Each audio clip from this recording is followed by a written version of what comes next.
Hi, welcome to மாடி விவசாயம். இன்றைக்கி நம்ம மாடித்தோட்டத்தில் என்னென்ன வேலை செஞ்சோம், மாடித்தோட்டத்துக்கு என்னென்ன காய்கறிகள்லாம் பறித்தோம் அப்படிங்கிறதாங்க இந்த விலாகு. பார்க்கலாம் வாங்க. இப்போ ஃபஸ்ட்டு வந்து இது பழுத்த இலைகள், அதுக்கப்புறம் காஞ்ச இலைகள், இது எல்லாத்தையும் கட் பண்ணி ஃபுல்லாக வந்து அந்த தொட்டியிலேயே வந்து போட்டுருவேங்க. ஸோ இந்த காஞ்ச இலைகள் பழுத்த இலைகள்னால் திரும்பி மக்கி மழை பெய்யும் போதும் நம்ம தண்ணி ஊற்றும் போதும் திரும்பி மக்கி மறுபடியும் செடிகளுக்கு அது உரமாக மாறிடும். ஸோ ஃபஸ்ட்டு எல்லா ட்ரை லீவ்ஸ் ஃபுல்லாக வந்து பழுத்தது எல்லாம் எடுத்து கட் பண்ணி தொட்டியில் போட்டுட்டு அதுக்கப்புறம் தொடர்ந்து மழை பெஞ்சிட்டே இருந்துச்சு இல்லைங்களா. இப்போ தான் கொஞ்சம் வந்து வெயில் அடித்து கொஞ்சம் மாடி வந்து காய ஆரம்பிச்சிருக்கு.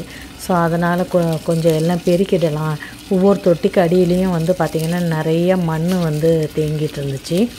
ஸோ அதெல்லாம் ஃபுல்லாக பெருக்கி அந்த மண்ணை எல்லாமே எடுத்து மறுபடியும் தொட்டியிலே எல்லாத்தையும் போட்டுட்டு அதுக்கப்புறம் வந்து பார்த்திங்கன்னா ஃபெர்டிலைசர் வந்து இன்றைக்கி தொழு உரம் தாங்க வந்து மண்ணுக்கு வந்து இன்றைக்கி தொழு உரம் கொடுக்கலான் இருக்கேன். இது பாபு ஆர்கானிக்லேருந்து நான் வந்து 25 கேஜின்னு சொல்லிவிட்டு 50 கேஜி வந்து 2 பேக்காக வந்து வாங்கி வச்சுருக்கிறேன். அதுக்கப்புறம் இப்போது அப்படியே மாடி தோட்டத்தில் இன்றைக்கி மீன் அமிலமும் கொடுக்குறோங்க. இப்போ தண்ணி வந்து திறந்து கொடுக்கறதுக்கு வந்ததுனால இங்கே தண்ணி அந்த ஈர ஸ்மெல்லுக்கு உடனே பாருங்கள் புறாலாம் எங்கேருந்தோ பறந்து பக்கத்தில் இருக்குது. புறா நிறையா பறந்து உடனே வந்து அது தண்ணி குடிக்கிறதுக்காக வந்து வருதுங்க. அதுக்கப்புறம் வந்து மீன் அமிலம் தாங்க இன்றைக்கி கொடுக்கலான் இருக்கேன். லிக்விட் ஃபெர்டிலைசர் மீன் அமிலமும் சாலிட் ஃபெர்டிலைசர் வந்து தொழு உரமும் மண்ணுக்கு கொடுக்கலான் இருக்கேன். இப்போ இதெல்லாமே பார்த்திங்கன்னா ஏற்கனவே நான் பேட்சாக போட்டு வச்சதுங்க மீன் அமிலம். இதெல்லாமே ஃபில்ட்ரு பண்ணாமல் வச்சுருக்கிறேன். டெய்லியும் வந்து மாடிக்கு வரப்பெல்லாம் ஒரு தடவை ஃபுல்லாக அப்படி குலுக்கி வைப்பேங்க. ஒரு பேட்சாக போட்டு ரெடி பண்ணி வைப்பேன். தீர வந்து நம்ம மீன் வாங்கும் பொழுது மீன் வேஸ்ட்லாம் நமக்கு கிடைக்கும் இல்லையா, அந்த மீன் வேஸ்ட்டை எல்லாமே போட்டு நாட்டு சர்க்கரை கூட சேர்த்து இது மாதிரி ஒரு 45 டேஸ் வந்து புளிக்க வச்சு அப்புறம் நான் வடிகட்டி ஃபில்டர் பண்ணி கொடுப்பேன். பட் வந்து இப்போல்லாம் நான் வந்து 45 டேஸ் ஆனதுக்கப்புறமும் வடிகட்டுறதில்ல. எப்போ தேவைப்படுதோ எனக்கு அப்போ தான் நான் ஃபில்டர் பண்ணிக்கிறது. அப்போ வந்து பார்த்திங்கன்னா அந்த மீன் கழிவுகள் எல்லாமே நல்லா நொறுங்கி ஃபுல்லாக வந்து அந்த இதோட வந்து வெள்ளத்தோட கரைஞ்சிருது, நாட்டு சர்க்கரையோட. ஸோ அந்த மாதிரி தான் நான் இப்போ வந்து கொடுக்குறேன். இப்போ இன்றைக்கி வந்து மீன் அமிலமும் வந்து கொடுக்க போகிறேன். இப்போ இது 50 லிட்டர் பேரலு. இதுக்கு நான் வந்து என்ன பண்ணுறேன்னா 200 ml மீன் அமிலம் எடுத்துக்கிறேங்க. மீன் அமிலம் நம்ம வீட்லேயே தான் நம்ம ரெடி பண்ணிக்கிறது. மீன் வாங்கும்போது அதனுடைய வேஸ்ட்டை வச்சு நம்ம வந்து ரெடி பண்ணிக்கிறது. நம்ம சேனலில் இருக்குது எப்படி மீன் அமிலம் ரெடி பண்ணுறதுன்னோ, அதுக்கப்புறம் வந்து வாழைப்பழ கரைசல் எப்படி ரெடி பண்ணுறது, அப்புறம் அது எப்படி வடிகட்டுறது ஈஸியானு சொல்லிவிட்டு நம்ம சேனலில் நம்ம வந்து ஏற்கனவே ஆல்ரெடி வீடியோ கொடுத்துருக்குறோங்க. தேவைப்படுறவங்க போய் பாருங்கள். அடுத்து இப்போ நல்லா ஃபுல்லாக வந்து இந்த மீன் அமிலம் 200 ml இந்த 50 லிட்டரில் கலந்துட்டு இதுக்கப்புறம் வந்து பார்த்திங்கன்னா நான் நல்ல ஒரு குச்சை வச்சு நல்லா வந்து குச்சோ இல்லை பைப்போ, என்கிட்ட நீட்டாக பைப்பு தான் இருக்குது. ஸோ இதை வச்சு நல்லா ஒரு கலக்கிட்டு அதுக்கப்புறம் வந்து 2 லிட்டராக ஒரு தொட்டிக்கு நான் கொடுத்துருவேங்க. இப்போ வந்து மாதுளை பழச்செடி, ஆனால் இது மாதுளை மட்டும் வந்து பார்த்திங்கன்னா பூக்கள் கொட்டிக்கிட்டே இருக்குது. நானும் என்னென்னவோ பண்ணி பார்க்குறேன், பூக்கள் கொட்டிக்கிட்டே இருக்குது. நானும் வேறு ஒரு வீடியோவில் தான் பார்த்தேன். என்ன சொன்னாங்கன்னா அதில் வந்து தண்ணி அதிகமாக கொடுக்கக்கூடாதுன்னு சொன்னாங்க. இப்போ அதனால் அதிகமாக தண்ணியை கொடுக்கறது இல்லைங்க. 2 days ஒன்ஸ் தான் மண் ட்ரையான மட்டும்தான் கொடுக்கறது அந்த தொட்டிக்கு மட்டும். இப்போ அடுத்தது நம்ம தொழு உரம் வாங்கி வச்சுருக்கோம். தொழு உரம் வந்து கொடுக்கலான் இருக்கேன். இப்போ இது பாருங்கள் எவ்வளோ ஈரப்பதமாக இருக்குதுன்னு. இப்போ இதில் நுண்ணுயிர்கள் நல்லா வந்து பெருக்கம் அடைஞ்சு நல்லாயிருக்கும். இது பாருங்கள் ஆட்டினுடைய புழுக்கை அதனுடைய எருவையும் இதில் கலந்து வச்சுருக்கிறாங்க. இதை தொழு உரத்தோடையே கலந்து வச்சுருக்கிறாங்க. இது நல்லா பார்த்திங்கன்னா காய வச்ச எருன்னு தான் சொன்னாங்க. காய வச்சு பவுட்ரு ஃபார்மேட்டில் இருக்குன்னு. ஸோ இதான் ஃபஸ்ட் டைம் நான் வந்து தொழு உரம் வாங்கி கொடுக்குறது. பட் ஏற்கனவே நான் வேறு இடத்துல வாங்கி போட்டிருக்கேன். இப்போ வந்து பாபு ஆர்கானிக்கில் இதான் ஃபஸ்ட் டைம் நான் வந்து தொழு உரம் வாங்கி போடுறது. பார்ப்போம் எப்படி இருக்குன்னு. இதுக்கு முன்னாடி வரைக்கும் நான் வந்து மண்புழு உரமே தான் கொடுத்துட்ருப்பேன். அப்புறம் வந்து தொழு உரம் கொடுப்பேன். இப்போ மண்புழு உரம் மட்டுமே கொடுத்துட்டு இருந்தால் அதனுடைய இது வந்து இப்போ நம்ம 15 நாளைக்கு ஒரு தடவை கொடுக்குற மாதிரி இருக்கும் நம்ம மண்புழு உரம் கொடுத்தோம்னா. ஆனால் இது வந்து தொழு உரம் கொடுத்தோம்னா நம்ம 1 மந்த்து வந்துக்கு ஒன்ஸ் கொடுத்தா போதுங்க. ஏன்னா இது கொஞ்சம் கொஞ்சமாக தான் மக்கி மக்கி சத்து வந்து செடிகள் எடுத்துக்கும். அதுக்காக நம்ம இப்படி கொடுக்குறோம். இப்போ பாருங்கள், நம்ம அந்த தொழு உரத்தை கொடுக்கறதுக்கு முன்னாடி மண்ணை நல்லா கிளறிடணுங்க. ஒரு குச்சோ ஏதோ ஒன்று வச்சு, நான் மோஸ்ட்லி வந்து கையிலேயே வச்சு பண்ணிடுறதுங்க. ஆனால் பார்த்து பண்ணணும், ஏன்னா குச்சிகள்லாம் இருக்கும். நான் டக்குன்னு நிறைய சரக்குன்னு கையில் குத்திடுவேன். நிறைய தடவை அது மாதிரி எனக்கு ஆகிருக்கு. இந்த மாதிரி இப்போ நல்லா மண்ணை கிளறதுக்கு முன்னாடி நல்ல தண்ணி ஈரப்பதம் இருக்கணுங்க. நீங்கள் 2 வேளை தண்ணி விட்டிங்கன்னா மண் வந்து ட்ரை ஆகாமல் இருக்கும். அப்போ மண் நல்லா சொதன்னு இருக்கும். ஸோ ஈஸியாக இருக்கும் நமக்கு மண்ணை கிளறதுக்கு. இப்போ ஏன் இந்த மாதிரி மண்ணை கிளறி கொடுக்குறோன்னா, இந்த சத்துக்கள் சீக்கிரமாக வேரை போய் பிடிக்கிறதுக்கு ஒன்று யூஸ்ஃபுல்லாக இருக்கும். இன்னொன்று வந்து பார்த்திங்கன்னா, வேர்கள் வந்து பார்த்திங்கன்னா மண்ணை கிளறி விட மண் கிளறப்போ வந்து அந்த வேர்கள் வந்து நல்லா ஆழமாக போகிறதுக்கு வந்து ஒரு உதவியாக இருக்கும் இந்த கிளறி விடுறது.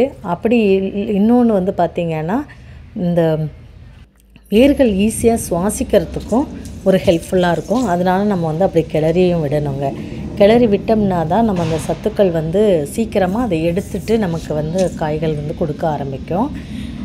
இப்போது அடுத்தது இந்த வேலையெல்லாம் இன்றைக்கி முடிச்சுட்டாங்க. மீதி இருந்த மீன் அமிலத்தை அப்படியே செடிகளுக்கு ஸ்ப்ரேவும் பண்ணிட்டேன். ஸ்ப்ரே பண்ணுறதுக்கு முன்னாடி என்ன பண்ணான்னா, இன்றைக்கி நம்ம கொஞ்சம் கொடி காய்கறிகள்லாம் நிறையா இருக்குது. அதையெல்லாம் நம்ம பறித்து எடுத்துக்கலாங்க. என்னென்ன காய்கறிகள் இருக்குதுன்னு பார்க்கலாம். இப்போது பாருங்கள், ஒரு 5.5 அடி கிட்டத்தட்ட இருக்குங்க. பாம்பு புடலை எவ்வளோ நீட்டாக தொங்குது பாருங்கள். 5.5 அடி இருக்கும். அந்த ஒன்று காய்ச்சிருக்கு. அப்புறம் அது இல்லாமல் 3 பிஞ்சு வந்து தொங்குதுங்க. அது வந்து நெக்ஸ்ட் டைம் ஹார்வெஸ்ட் பண்ணிக்கலாம். இப்போ வந்து பார்த்திங்கன்னா, இந்த பச்சை வெள்ளை வரி கத்திரி இப்போ தான் அதுவும் வந்து காய் பிடிக்க ஆரம்பிச்சிருக்கு. அதுக்கப்புறம் நமக்கு ஒரு பீர்க்கங்காய் இருக்குது, அதுவும் பறிச்சிக்கலாங்க. இது வந்து குட்டை பீர்க்கன், பட் நாட்டு பீர்க்கங்க, ஹைப்ரிட் கிடையாது. எதனால் இது ஹைப்ரிட் இல்லை அப்படின்னு நான் சொல்கிறேன்னா, இப்போ நான் இது போட்டு கிட்டத்தட்ட 4 மந்த்ஸ், மே மந்த்து போட்டேன். இப்போ பாருங்கள், மே வந்து லாஸ்ட் வீக்கில் வந்து நான் விதை போட்டது. இப்போ கிட்டத்தட்ட 5 மாதத்துக்கு அப்புறம் தான் காய் கொடுக்க ஆரம்பிச்சிருக்குது. ஸோ இது வந்து ஹைப்ரிட்னால் நமக்கு 2 மந்த்ஸ் முடிஞ்சு 3rd மந்த்லேயே காய் கொடுக்க ஆரம்பிச்சிடும். ஆனால் நாட்டு வகை அப்படி கிடையாது. ஒரு குறைஞ்சது 3-4 மாதத்துக்கு அப்புறம் தான் காய்க்க ஆரம்பிக்கும். அதனால் வந்து இது வந்து நாட்டு ரகம் தான், இது ஹைப்ரிட் இல்லைங்கிறத கண்டுபிடிச்சேன். அதுக்கப்புறம் வந்து பார்த்திங்கன்னா, கொஞ்சம் வெண்டைக்காய் இருக்குதுங்க, சிகப்பு வெண்டை, பச்சை வெண்டைன்னு, அதுவும் பறித்து எடுத்துக்கலாங்க. இது பாருங்கள், ஸ்பூன் டொமேட்டோ எவ்வளோ சின்னதாக இருக்குது பாருங்கள். ஸ்பூன் டொமேட்டோ இது எல்லாம் இப்போ தான் பிஞ்சு பிடிக்க ஆரம்பிச்சிருக்கு. அதுக்கப்புறம் நம்ம விதைக்கி விட்டது 2 சிகப்பு வெண்டையும் பச்சை வெண்டையும் ரெடி ஆகிட்டுருக்கு. இங்கே ஒரு சிகப்பு வெண்டை இருக்குது, அதுவும் பறித்து எடுத்துக்கலாங்க. அதுக்கப்புறம் வந்து பார்த்திங்கன்னா, கீரை பாருங்கள், கீரை கொஞ்சம் இருக்குது, மயில் கீரை. இப்போ ஏற்கனவே நான் பழைய வீடியோவில் வந்து நான் மயில் கீரை விதை வந்து சேகரிச்சிருந்தேன். அது வந்து மழையில் வந்து எல்லாம் நனைஞ்சு ஒரு மாதிரி ஆகிடுச்சு. அதனால் அந்த விதையை எல்லாமே பறித்து திரும்பி இதுக்குள்ளேயே அந்த பூவை பறித்து தூவிடுறேங்க அப்படின்னு சொல்லியிருந்தேன் பழைய வீடியோவில். இப்போ பாருங்கள், அது எல்லாமே அந்த விதைகள் எல்லாமே சூப்பராக புதுசாக முளைச்சி நல்லா தழைஞ்சி வந்துட்டுருக்குது. அதுக்கப்புறம் நம்ம மாடி தோட்டத்தில் காணும் வந்து வர ஆரம்பிச்சிருச்சுங்க. வந்து உள்ளே அப்படியே வந்து அந்த முட்டு வந்து வர ஆரம்பிக்குது. அதுக்கப்புறம் கொஞ்சம் வந்து இந்த சிகப்பு பசலைக்கீரை, கொடி பசலை, அதுவும் பறித்து எடுத்துக்கலாங்க. இது வந்து நல்லா ஹீமோக்ளோபின் இன்க்ரீஸ் பண்ணும். ஸோ இது நல்லா பருப்பு போட்டு நம்ம புளி போட்டு கடைஞ்சி வடகம் போட்டு தாளித்தோம்னா வந்து சாப்பிடும்போது நல்ல டேஸ்ட்டாக இருக்கும். ஸோ அதை நாளைக்கு பண்ணிக்கலான்னு சொல்லி இதுவும் இந்த கீரையும் பறித்து எடுத்துக்கிறோம். அதுக்கப்புறம் அங்கே பாருங்கள், செரி டொமேட்டோ குட்டி குட்டியாக செரி பழம் மாதிரியே இருக்குது பாருங்கள். இதுவும் பறித்து எடுத்துக்கலாங்க. செரி டொமேட்டோ இதெல்லாம் நான் விதை போடலைங்க. நம்ம வந்து ஆல்ரெடி காய்கறி கழிவு உரம் நம்ம கொடுக்குறோம் இல்லையா அப்பப்போ செடிகளுக்கு, அப்போ அதிலிருந்து வரக்கூடியது. நான் ஒரு தடவை வாங்கி விதை போட்டது தான். ஸோ அதிலிருந்து அதுவே அந்த விதையை முளைச்சி வர்றதை கன்று வந்து நான் அப்படியே விட்டுட்டேன் இந்த ஃப்ரிட்ஜ் பாக்ஸில் வளர்ந்து வந்ததை. ஸோ அதிலேருந்து இப்போ நல்லா வந்துட்டு அந்த செரி டொமேட்டோ வர ஆரம்பிச்சிருச்சு. அதுக்கப்புறம் அதில் அழுகிடுச்சு. அதனால் அதையும் எடுத்து அந்த விதையையும் அப்படியே உள்ளேயே போட்டுட்டேன். திரும்பி மழை பெய்யும் போது நமக்கு வந்து இப்போ நம்ம உரம் வேறு கொடுத்துட்டோமா, மழை பெய்யும் போது நல்லா திரும்பி முளைச்சி இது காய்ப்பு முடிகிறப்ப அதுவும் நல்லா காய்க்க ஆரம்பிச்சிரும். அடுத்தது கொஞ்சமாக கோவக்காய் இருக்குங்க, அதுவும் பறித்து எடுத்துக்கலாங்க. கோவக்காய் வந்து என்ன ஆச்சுன்னு தெரியல, சில கோவக்காயெல்லாம் அப்படியே அடியில் வந்து பார்த்திங்கன்னா அப்படியே பழுத்து அழுகுன மாதிரி ஆகுது. ஒரு 4-5 காய் அந்த மாதிரி ஆயிடுச்சு, ஏன்னு தெரியல. அதெல்லாம் பறித்து எடுத்துட்டேன், வேண்டான்ட்டு மண்ணிலேயே மறுபடியும் போட்டுட்டேன் தொட்டிலேயே. அடுத்தது இங்கே பாருங்கள், ஒரு 3 பிஞ்சு தொங்குது.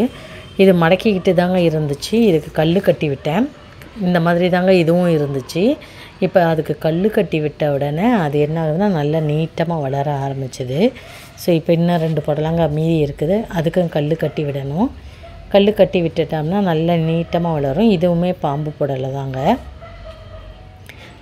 ஒன்ஸ் நம்ம வந்து இது ஹார்வெஸ்ட் பண்ணிட்டோம்னா திரும்பி நம்ம ஏதாவது தொழு உரமோ இல்லை மண்புழு உரமோ இல்லை வேறு ஏதாவது உரம் கொடுத்தா தாங்க நல்லா காய்ப்பு கொடுக்குது. அதுக்கப்புறம் ஒரு குட்டைப்புடலை இருக்குதுங்க, பறிச்சிக்கலாம். வெள்ளை கத்திரிக்காய் விதைக்கி விட்டது நல்லா வந்துட்டுருக்கு, விதை ஃபார்ம் ஆகுது.